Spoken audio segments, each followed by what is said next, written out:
So thank you everyone for coming this evening. It's so wonderful to see so many people supporting the Heritage Trust and also coming to listen to me, which is fantastic. Um, as Mel mentions, I'm a PhD researcher at Bangor University, kind of coming to the end of my thesis at the moment, coming into my writing up year, which is rather overwhelming. But I'm also working in public history. So at the moment, I work as part of the curatorial team for Denbighshire Museums. And previously, some of you may have known me when I was working at Powys Castle for the National Trust. The topic I'm going to talk to you today about is um, one of the areas of research that has come up in my PhD research, and that is the way in which the Cistercians in central eastern Wales interacted with Welsh culture and how they facilitated kind of transference of ideas along this kind of network of Cistercian abbeys.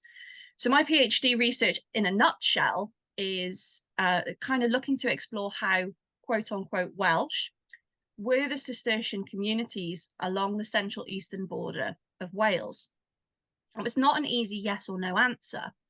In truth, the Cistercian communities interacted with Welshness in different ways.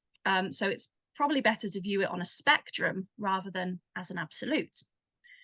The Cistercians were also part of a wider international network. So they've connected to abbeys across Europe. How then did that network impact the role the Cistercians played in Welsh religion and society? Also, the idea brings up the question of what it means to be quote unquote Welsh in the Middle Ages. As I'm sure most of you are aware, there was no political unified nation of Wales in this period. The area of what is now the country of Wales was dominated by individual Welsh polities until the late 13th century. Those borders fluctuated between Welsh polities and their Anglo-Norman neighbours who had established the March of Wales from the late 11th century and whose borders also frequently changed. Edward I established the Principality of Wales in the late 13th century, encompassing the western bastions of native Wales. Native-ruled Wales. The governance of the Principality was then set out in the Statute of Rhuddlan in 1284 and remains in place until the Acts of Union in 1536.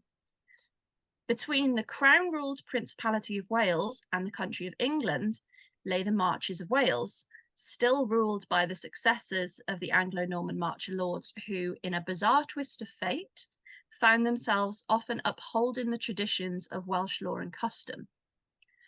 Despite the disjointed political landscape, we can still talk of an idea of Welshness.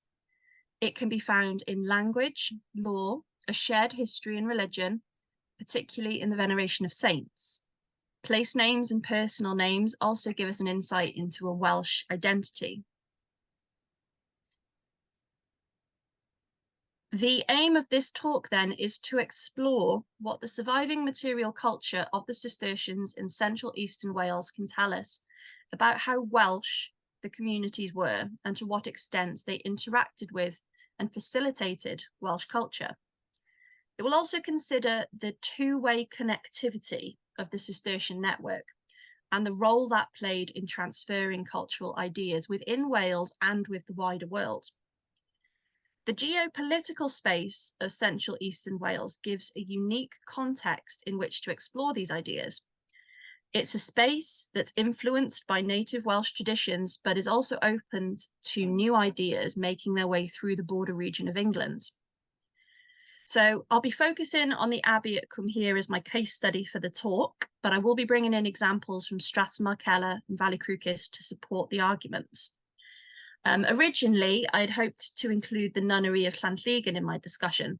It's one site that has been converted into a local church, parish church, and it's home to a unique surviving example of Cistercian stained glass. Now, besides a mention of pieces of painted glass by W. Jenkin Rees in 1849, there's unfortunately no material culture from Cumhir to compare with. In my overall thesis, however, this will be discussed, so I just kind of want to highlight that as well. So this will be a multidisciplinary talk, which sounds like a buzzword, but pretty much just means we'll be looking at a range of primary material, including medieval manuscripts and chronicles, archaeology, and architectural features. So what remains of the abbey at Cumhir? I imagine most of you in the audience will be able to answer that question better than I will. At first glance, it doesn't seem like much of significance. Visible at the site today are the outer walls of the north and south aisles of the nave and 3 pillar bases of the original 14 bays, part of the west walls of the north and south transepts, and some of the north wall of the north transept.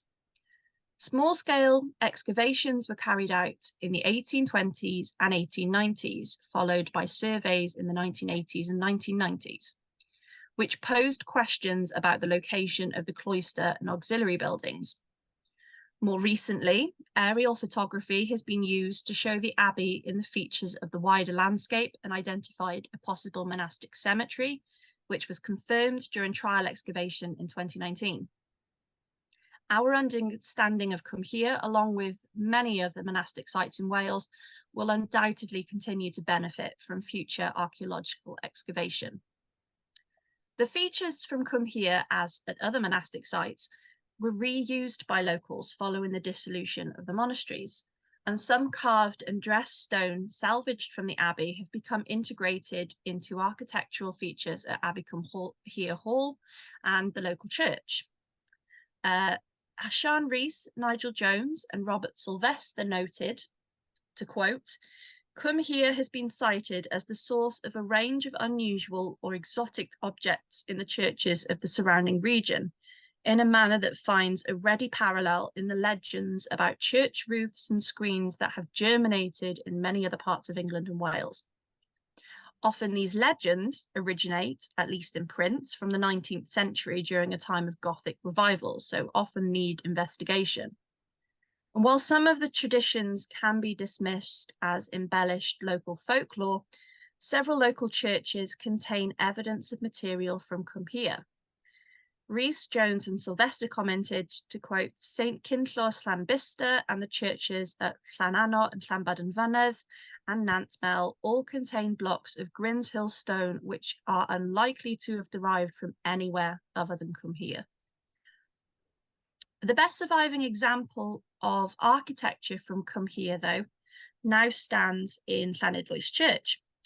Following the dissolution, 5 bays of arcade, arches of 6 spans supported on decorated capitals, were transported over 17 kilometres to Llanidloes and installed in the church at St Idloes. The bases of the pillars at Llanidloes corresponds to the robbed pillar bases at Cumhir, and the stone appears to be the same, while 6, possibly 8, of the identifiable mason's marks at Cumhir corresponds to those detectable on the Llanidloes pillars. Because they have been kept inside the church, these bays have survived relatively intact and give us an idea of the architectural style of the church. The capitals of the bays at Llanidloes show a decorative architectural style called stiff leaf, and the design of the arches firmly sits within an early English architectural tradition, dating the building of the bays to the early 1200s. So what is stiff leaf? A stiff leaf, it's a form of decorated foliage carving that frequently adorns the capitals of columns, so that's the tops of the columns that often connect into the arches, in medieval church architecture. In its most simplest form, it's characterized by a long central stem ending in a leaf, with smaller additional leaves fanning out from the central leaf, similar to a fleur-de-lis. As the popularity of stiff leaf decoration grew, the style evolved to become more decorated, and additional design features like clumps of berries or wild animals shading under the stone leaves were sometimes added. Occasionally, wind-blown stiff leaf was used, where the plant would be carved to one side as if caught by an imaginary breeze. The origins of stiff leaf lie in the volute and water leaf capitals that emerged in the late 12th century, and they're a distinct feature of early English architecture. As John Cannon described, by the 1190s, all other kinds of foliage had withered and died, and there is simply no other way of rendering plants until the 1260s. Another distinct feature of early English architecture is the use of en-delys shafts. Now, these are thinner shafts, usually 3 or 4, placed around a central column. The overall appearance of early English architecture then was to make use of light and shade and give a feeling of weightlessness, sort of moving away from the squat, wide shapes that generally characterize mid-12th century Romanesque architecture. Both stiff leaf and en-delys shafts are featured in the columns that survive at Llanidloes Church. More so, you can see the development of the decoration of stiff leaf between the capitals, demonstrating not only that a skilled mason was employed at the abbey, but that the mason's skills and designs improved and became more decorative over time. A stiff leaf as an architectural feature developed between 1200 and 1250, we can place the building of the nave of the Abbey Church to this period and surmise that the work was ongoing over a period of time reflected in the developing design of the stiff leaf. Beyond that, the use of popular early English architectural features at Cwmhir shows that the Abbey was actively involved in English and Welsh architectural developments at the time and emphasises this connectivity of the Cistercian network in the transference of cultural developments not only in Wales, but across Europe. How does the decoration at Cwmhir then compare with other nearby Cistercian abbeys? Of all the sites in my research, Valley Crwcis has the most intact buildings with a well-defined monastic complex. I find it's a really useful comparison when you're plotting the layout of Cwmhir and Strata Marcella, whose interpretation relies more heavily on archaeology and aerial photography. Now, the abbey underwent some rebuilding in the 14th and 15th centuries, but the core building of the church and main cloister dates to the same period as the nave at Cwmhir. As with Cwmhir, we can see a development of architecture over time reflected in capitals from around the church and chapter house. So excuse me while I just have a quick drink. Writing in the 1950s, Jeevan and Price identified 3 distinct types of capital at Valley Crwcis. A simple leaf pattern at the eastern side of the nave, which is the bottom left picture, a long stalk stiff leaf on the south door of the church leading to the cloister, which is the bottom middle, and foliage in a continuous band on the door from the cloister to the sacristy, which is the picture on the right. All 3 are simple styles, similar to the bays at Cwmhir in the use of stiff leaf and en-delys shafts. I would add a 4th style to Price's identification, the more developed stiff leaf on the capitals to the passageway south of the chapter house. These capitals have more overhang, playing more on light and shade, and date slightly later to the mid-14th century. Strata Marcella, just outside Welshpool, survives in a similar state to Cwmhir, though less walls survive above ground. As with Cwmhir, the abbey was dismantled following the dissolution, and many features made their way to local churches or were incorporated into other buildings. Following his excavation at Strata Florida and Cwmhir in the 1890s, the archaeologist and antiquarian Stephen Williams undertook excavations at Strata Marcella, where he uncovered part of the church. The excavations uncovered several decorative features, which were entrusted to the care of the Powyslan Club, and some of these items are still on display at Powyslan Museum in Welshpool. The museum is undergoing renovation works. I'm not sure if it has started, but if ever you find yourself in Welshpool, pop into the library that's on the canal and have a look at the museum upstairs, because it's a treasure trove of Montgomeryshire architectural treasures. It's really interesting.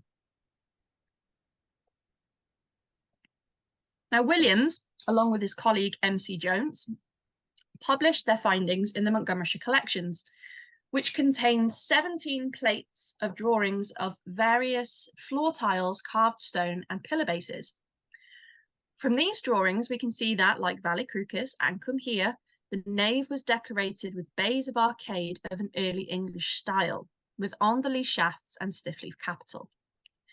The decorated stiff leaf ranges from simple bands and long stem stiff leaf, reminiscent of the capitals at Stratemarkella's daughter house Valley Crucis, to more detailed wind-blown stiff leaf, which can be seen on the capital that's been repurposed as a font at nearby Buttington Church, which is the bottom right picture on the slide. So what is the significance of these architectural features?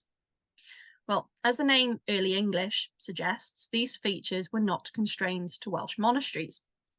As well as Valley Crucis and Stratemarkella, comparison of the stiff leaf at Cumhir can also be made with nearby Dor Abbey over the border in Herefordshire.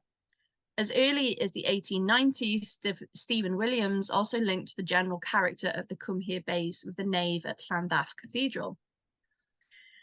David Robinson went further in his catalogue of Cistercian architecture in Wales and wrote, in broad terms, the creative genius lying behind both buildings, that is Cumhir and Llandaff, emanated from the southwestern workshops centred on Wells Cathedral, in the same general milieu as other buildings to be considered include the Lady Chapel at Hereford Cathedral, Pershore Abbey, St Mary's, Haverfordwest, and a somewhat plainer cousin in the group, the nave of Llanthony Priory.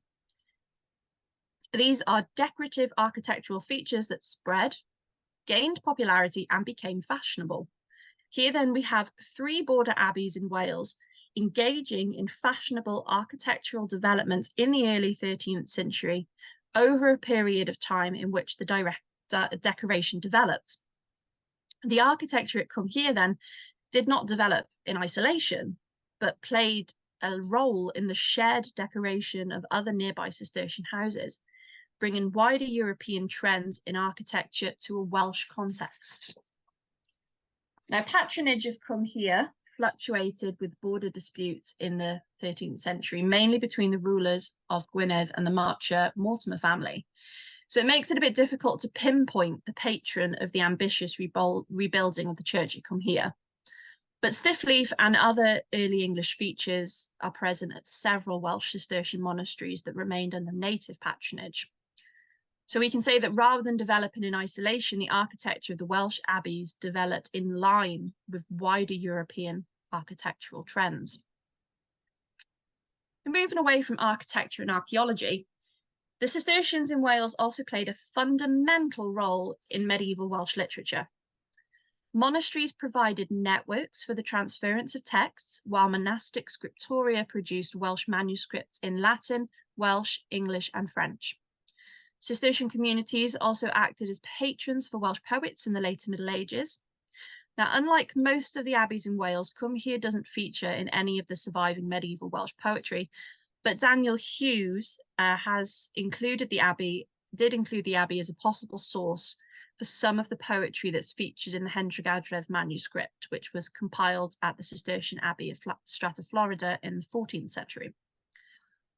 Literature, reading and writing, was an important aspect of monastic life. The rule of St. Benedict encouraged monks and nuns to read a book throughout Lent, implying that monasteries should have at least as many books as religious in the community.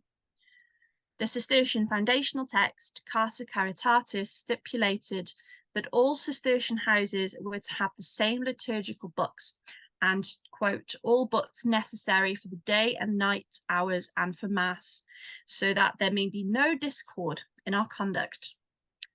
Now, there's no monastic library from Wales that survives, but the 14th century Registrum Angliae de Libris recorded 242 books at Margam Abbey, mainly of liturgical and classical works.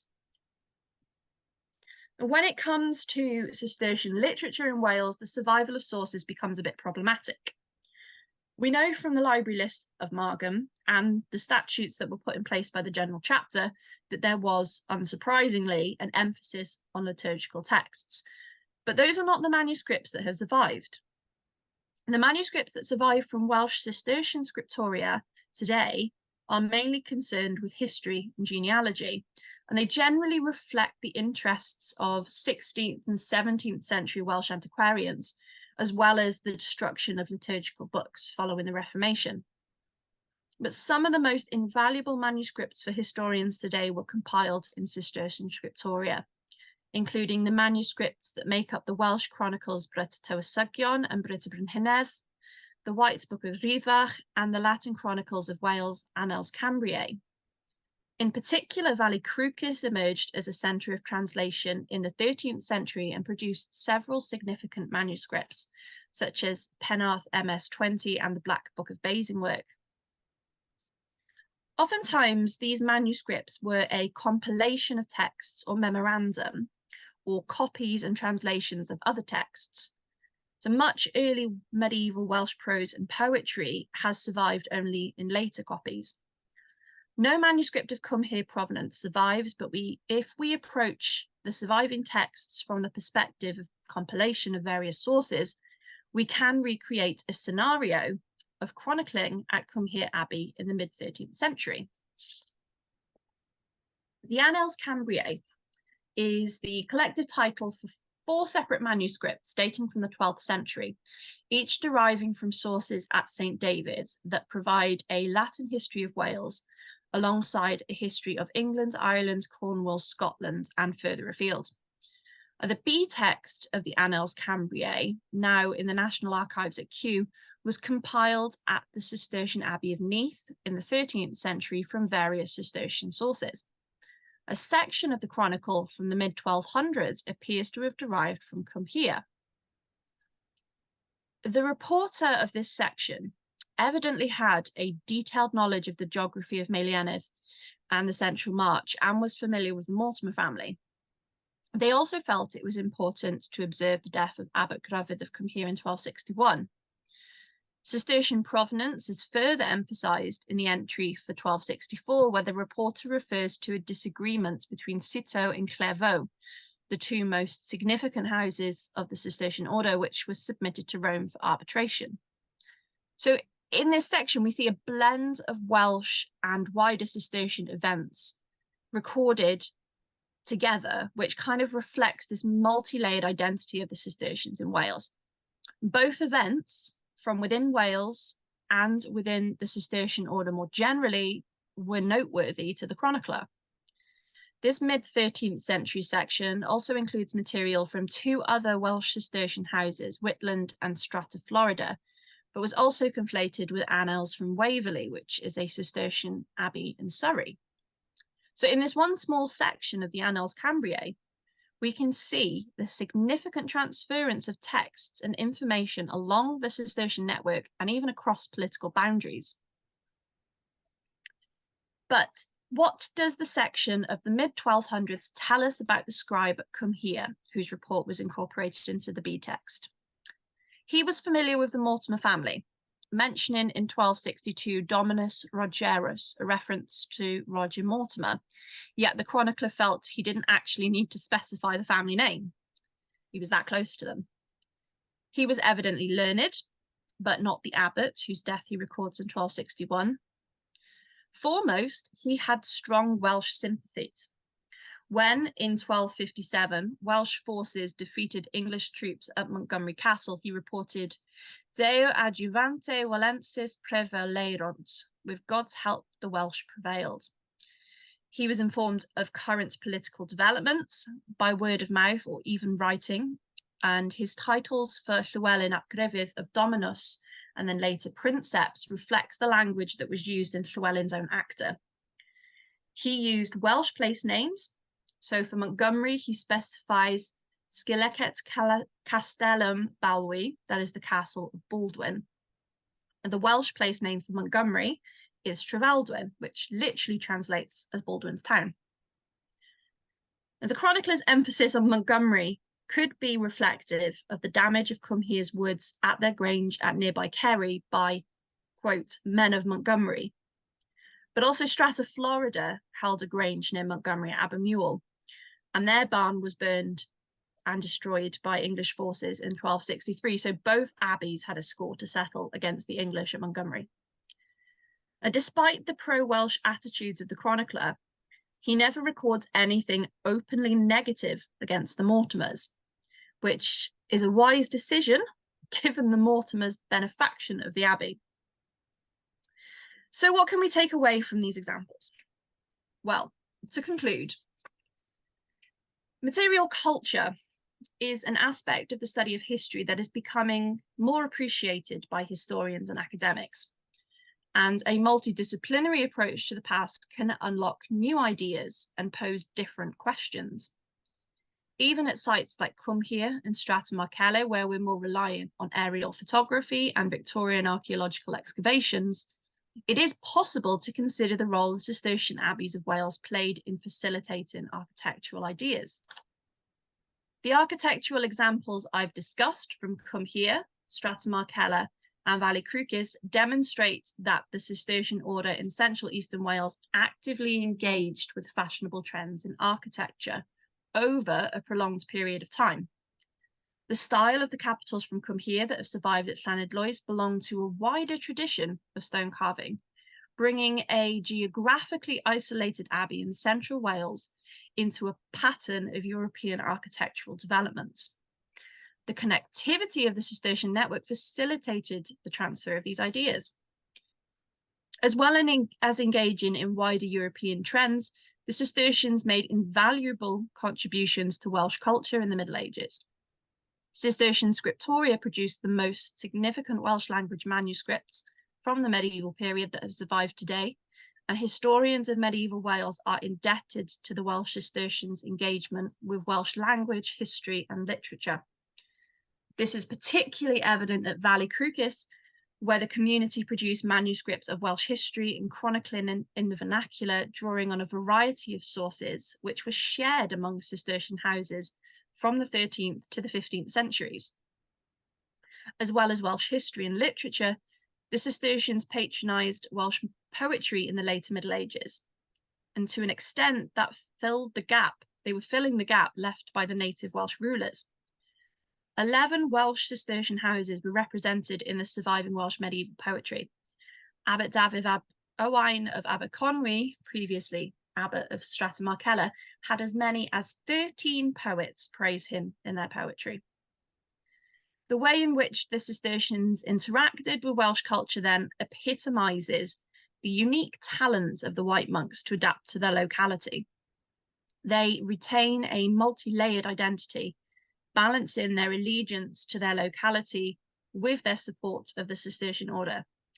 The connectivity of the Cistercian order even facilitated the transference of ideas and manuscripts between houses. The network of abbeys did not segregate the Cistercians from Welsh culture. Rather, it provided an opportunity for, quote, Welshness to spread between Cistercian houses in Wales, but also to become incorporated into a wider European network. Thank you very much.